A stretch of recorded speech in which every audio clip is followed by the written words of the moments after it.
సంకుచిత భావాలను చెప్పే సాంప్రదాయాలను పక్కకు నెట్టి, మూఢత్వాన్ని అధిగమించి, నిష్పక్షపాతంగా విషయాన్ని కూలంకషంగా పరీక్షిస్తే, గత కాలంలోని ఆ గొప్ప మత ప్రబోధాలన్నీ ఒక్కటే.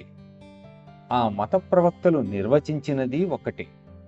కనుక గురువర్యులు చెప్పినట్లు గతంలోని వారందరూ చెప్పింది, మన ఆది గురువు లాలాజీ చెప్పింది ఒక్కటేనన్న సత్యాన్ని నువ్వు గ్రహించిన నాడు మరెక్కడికి వెళ్ళవలసిన అవసరం ఉండదు.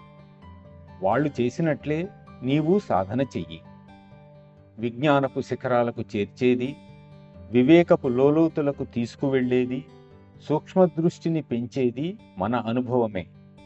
కనుక ఈ సహజ మార్గంలో ఆ అనంతత్వాన్ని, ఆ దివ్యత్వాన్ని అన్వేషించటం కోసమే ధ్యానం చేస్తాం. దీన్ని ఏ పేరుతోనైనా పిలవవచ్చు. ఎందువలనంటే అది ఒక తత్వం కనుక. ఆ పేర్లన్నీ మనం ఇచ్చినవే. ఆ దేవుడెన్నడూ తనకు నామకరణం చేసుకోలేదు. ఆయన అన్నదల్లా ఒకటే, నేనిక్కడున్నాను, నా దరికి చేరుకో అని.